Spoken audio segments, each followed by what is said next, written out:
సుమన్ టీవీలో మీ business promotions కోసం ఈ కింది నెంబర్ను సంప్రదించగలరు.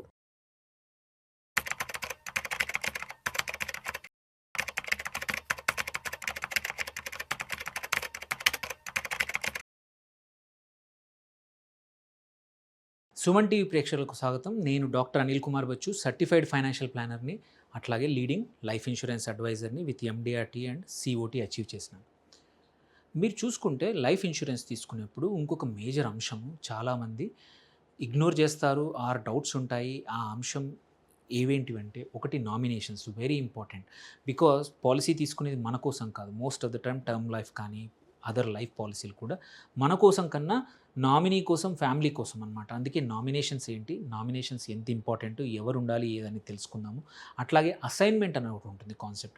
అసైన్మెంట్ ఏంటి, అది ఎందుకు, ఎప్పుడు వాడాలి అనేది ఒకటి, అండ్ పాలసీ డాక్యుమెంట్స్ ఏవేంటివి, అవన్నీ ఈ వీడియోలో తెలుసుకుందాం. సో మనం చూసుకుంటే నామినేషన్, లీగల్ హైర్ అనేది చాలామందికి కన్ఫ్యూజన్ ఇండియాలో. అవి రెండు డిఫరెంట్. జస్ట్ బికాజ్ నువ్వు నామినీ అన్నంత మాత్రాన నువ్వు లీగల్ హైర్ కాదు. ఇది చాలా ఇంపార్టెంట్. సో ఈ కన్ఫ్యూజన్ క్లియర్ చేసుకోవడం లేకపోవడం వల్ల చాలా మటుకు ఇబ్బందులు వస్తాయి. మనం ఉన్నప్పుడు సాల్వ్ చేసే ఇష్యూ కాదు ఇది. మనం తీసుకున్న పాలసీ వల్ల మన ఫ్యామిలీ మెంబర్స్ మధ్యలో గొడవ రావడానికి కూడా ఇది యూజువల్లీ కారణం. అందుకే ఈ కన్ఫ్యూజన్ అనేది ఎంత మందికి క్లియర్గా ఉంటే అంత మంచిది. సో మీరు చూసుకుంటే నామినీ అని అంటే నామినీకే డబ్బులు పోవు. Nominee only agent, receipt agent. అంటే తను తీసుకుని మీ బదులు మన యాబ్సెన్స్లో ఒక క్లెయిమ్ చేయడానికి నామినీకి ఒక రైట్ ఇచ్చాము, కానీ ఆ డబ్బులు నామినీకి వెళ్ళవు. ఇది very very very very important. ఒక బాధ్యతలు గల వ్యక్తికి, మీ గురించి తెలిసిన వ్యక్తికి బాధ్యత అప్పచెప్పడాన్నే నామినీ అంటాం. ఎట్ ద ఎండ్ ఆ డబ్బులు ఎవరికి చెల్లుతాయి అంటే మాత్రం లీగల్ హైర్స్కి చెల్తాయి. సో కొన్ని కేసుల్లో లీగల్ హైరే నామినీ అయి ఉండొచ్చు, కొన్ని కేసుల్లో కాకపోవచ్చు. మన ఫ్యామిలీకి అంత ఎక్కువ తెలియనప్పుడు మనకు తెలిసిన ఫ్రెండ్నో, తమ్ముడినో, అన్ననో, ఎవరినో పెట్టచ్చు నామినీ. అట్లని చెప్పి డబ్బులు వాళ్ళకి ఇస్తున్నట్టు కాదు. ఇది వెరీ ఇంపార్టెంట్ నో. సో మనం చూసుకుంటే ఇది సెక్షన్ 39 ప్రకారం, ఇది క్లియర్లీ ఇన్సూరెన్స్ యాక్ట్ ప్రకారం ఇది డిఫైన్ చేసి పెట్టారు. నామినీకి డబ్బులు ఆటోమేటిక్గా వెళ్ళవు. నామినీ ఓన్లీ క్లెయిమ్ తీసుకుంటాడు. ఈజ్ ఓన్లీ రిసీట్ ఏజెంట్ అనమాట. లీగల్ హైర్ ఎవరైతే ఉన్నారో వాళ్ళు రైట్ఫుల్ ఓనర్స్. సో వాళ్ళకే ఈ డబ్బులు చెల్లుతాయి. సో ఇక్కడ ఇండియన్ సక్సెషన్ ల్యాండ్ ప్రకారము ఆ పాలసీ హిందూ, ముస్లిమా, వేరియస్ సక్సెషన్ యాక్ట్స్ ఉన్నాయి. దాని ప్రకారం ఎవరైతే రైట్ఫుల్ ఓనర్స్ ఉన్నారో వాళ్ళకి చెల్లుతాయి. సో ఇక్కడ హిందూ సక్సెషన్ యాక్ట్ ఉంది, ఇండియన్ సక్సెషన్ యాక్ట్ ఉంది, ముస్లిం సక్సెషన్ యాక్ట్ ఉంది. సో వీటి ప్రకారం ఎవరికి ఏ పోర్షన్స్లో చెల్లాలో దాని ప్రకారం చెల్లుతుంది. విల్ ఉందంటే ఇంకా మంచిది. విల్ ప్రకారం వాళ్ళకి లీగల్ హైర్ అనే మళ్ళీ సర్టిఫికేట్స్ అవసరం లేదు, విల్ ద్వారా కూడా చేసుకోవచ్చు. సో ఇందులో ఇంకొక ఇంపార్టెంట్ థింగ్ లైఫ్ ఇన్సూరెన్స్లో చాలామందికి తెలియంది ఏంటంటే ఎండబ్ల్యూపీ యాక్ట్. ఇది వెరీ ఇంపార్టెంట్. ఇక్కడ ఎండబ్ల్యూపీ అంటే మ్యారీడ్ ఉమెన్ ప్రాపర్టీ యాక్ట్. ఇది చాలా పవర్ఫుల్ అండ్ అండర్ యూజ్డ్ అనమాట. చాలా పాలసీలు తీసుకుంటే ఎవరు పెట్టుకోరు.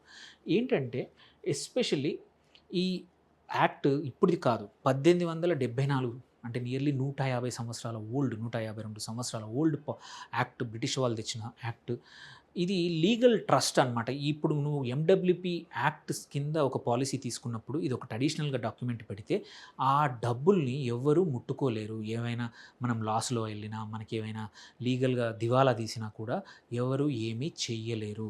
అదే ఈ ఎండబ్ల్యూపీ యాక్ట్. దీనికి ఓన్లీ ఒక చిన్న డాక్యుమెంట్ అవసరము, అడిషనల్గా సిగ్నేచర్ అవసరం. యూజువల్లీ ఎవరు ఉండొచ్చు, వైఫ్ ఆర్ చిల్డ్రన్. దీనికి ఎండబ్ల్యూపీ యాక్ట్కి మనం ఇవ్వచ్చు వాళ్ళకి రైట్. సో దీనివల్ల ఏంటంటే అప్పుల వాళ్ళ దగ్గర నుంచి ఆర్ బిజినెస్ లయబిలిటీస్ దగ్గర నుంచి ఈ పాలసీ యొక్క ప్రొసీడ్స్ని సపరేట్ చేస్తున్నట్టు, ఎవరు ముట్టుకోలేరు. మీ దగ్గర 20 కోట్లు మీరు అప్పుల్లో ఉన్నా, మీరు ఒక 5 కోట్లు 10 కోట్ల లైఫ్ కవర్ ఉంది, దీని నుంచి వచ్చే అమౌంట్ని ఎండబ్ల్యూపీ యాక్ట్ కింద మీరు పెడితే ఆ డబ్బుల్ని ఎవరు ఏమి చేయలేరు. మీ ఫ్యామిలీ దగ్గరకు వచ్చి అది అడగలేరు మీ తర్వాత కూడా.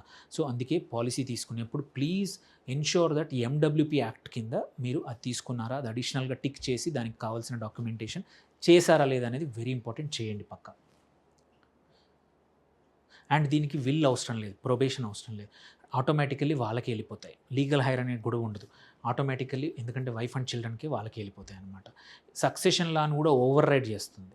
అంటే మీ ఫ్యామిలీలో గొడవలు రాకుండా ఉండాలంటే ఇది పెట్టేస్తే వైఫ్ పిల్లలకే తప్ప వేరే వాళ్ళు వచ్చి దీనికి గొడవ పడడానికి ఉండదు. సో 5 ఇంపార్టెంట్ రూల్స్ నామినీని సెలెక్ట్ చేసుకునేప్పుడు లైఫ్ ఇన్సూరెన్స్ అప్పుడు ఎలా చేసుకోవాలి, ఎవరిని చేసుకోవాలి. ఒకటి, అయినంత వరకు ఇమ్మీడియట్ ఫ్యామిలీ వాళ్ళకే ఫస్ట్ ప్రిఫరెన్స్ ఇవ్వండి. ఎందుకంటే ఈజీగా అవుతుంది, ఈజీగా లీగల్ క్లెయిమ్స్ కానీ అన్నీ చేసుకోవడానికి ఈజీగా ఉంటుంది, గొడవలు లేకుండా ఉంటాయి. సెకండ్, ఆల్వేస్ ఒక అపాయింటీని నియమించండి. ఇఫ్ నామినీ మైనర్ అయితే, మైనర్ నామినీస్ ఉన్నప్పుడు ఒక అపాయింటీని, ఒక బాధ్యత గల వ్యక్తిని కూడా పెట్టండి. అండ్ నామినీని అప్డేట్ చేస్తూ ఉండండి. ఏమైనా లైఫ్ ఈవెంట్ అవసరం, పెళ్ళైనప్పుడు ఆర్ మనం నామినీ చేసిన వాళ్ళకి ఏమైనా అయితే ఫ్రెష్గా అప్డేట్ చేయడం చాలా ఇంపార్టెంట్.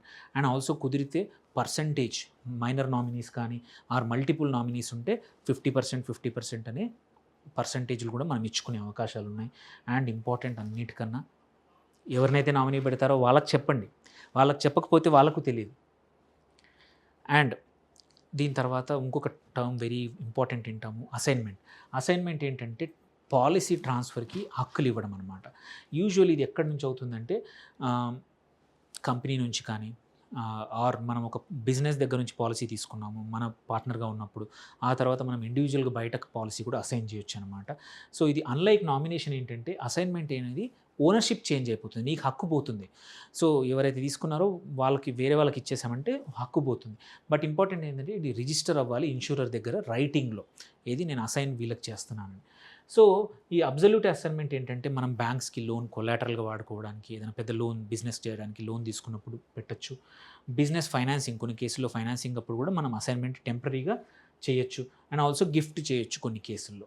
సో అలాంటప్పుడు ఈ అబ్జల్యూట్ అసైన్మెంట్. కొన్ని కేసుల్లో కండిషన్ అసైన్మెంట్ అంటాం, ఇది లోన్ సెక్యూరిటీగా కొన్ని రోజులు వాడుకోవడానికి కానీ, టెంపరీ ట్రాన్స్ఫర్ కొన్ని కండిషన్స్లో, and nominee designation with conditions కొన్ని కేసుల్లో మార్చొచ్చు అనమాట.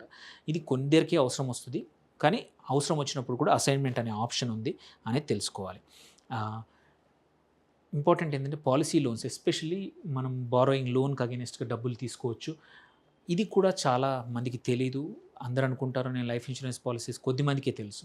సో ఇక్కడ depends on the policy 80-90% of surrender value డబ్బులు వస్తాయి. సరెండర్ వాల్యూలో 80-90%, టోటల్ వాల్యూలో కాదు. సో లోన్ అమౌంట్ మీద ఇది వస్తుంది. అండ్ యూజువల్లీ థర్డ్ ఇయర్ నుంచి మనం లోన్ తీసుకునే ఆప్షన్ ఉంటుంది, థర్డ్ ప్రీమియం తర్వాత. అండ్ ఇంట్రెస్ట్ రేట్ కూడా కొంచెం బెటర్గా ఉంటుంది పర్సనల్ లోన్ కన్నా, because it's a secured loan కాబట్టి.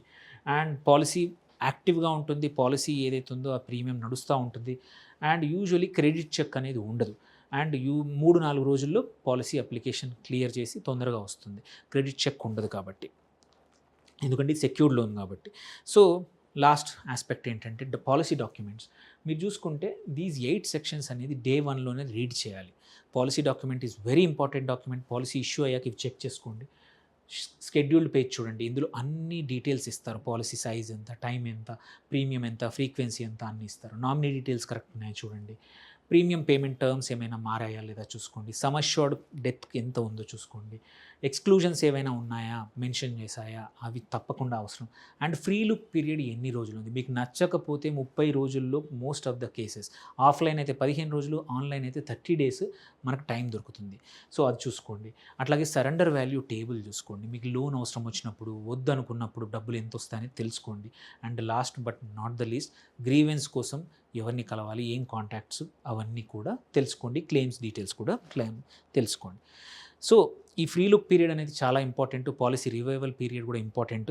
కొన్ని కేసుల్లో మనం మర్చిపోయినా సరే 15 days నుంచి 30 daysకి మనం రివైవ్ చేసుకోవడానికి అవకాశం ఇస్తారు. సో ఇవన్నీ తెలుసుకోవాలి. కొన్ని కేసుల్లో joint life policies, HUF, special legal case ఉంటాయి, వాటిలో కూడా తెలుసుకోవాల్సిందే. జాయింట్ లైఫ్ టర్మ్ పాలసీ కానీ, హిందూ అన్డివైడెడ్ ఫ్యామిలీ కోసం పాలసీ కానీ, కీమెన్ ఇన్సూరెన్స్ ఎస్పెషల్లీ కంపెనీ తరపున పాలసీలు, ఇక్కడ కొన్ని కండిషన్స్ మారుతాయి, ఇవి కూడా ఉన్నాయి.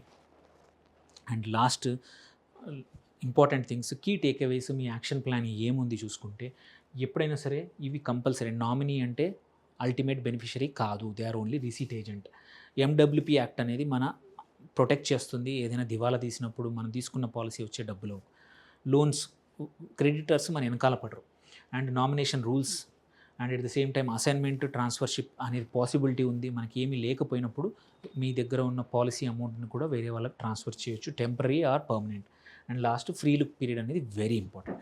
సో వీటిని తెలుసుకొని మీ పాలసీలో ఇప్పటికైనా సరే పాతవి తీసుకున్నా రివ్యూ చేయండి, కొత్తది తీసుకున్నా కానీ రివ్యూ చేయండి. Thereby policy, life insurance పాలసీలో కరెక్ట్ డిసిషన్స్ తీసుకొని stay happy, stay protected. Thank you for watching. Signing off doctor Anil Kumar Bachu.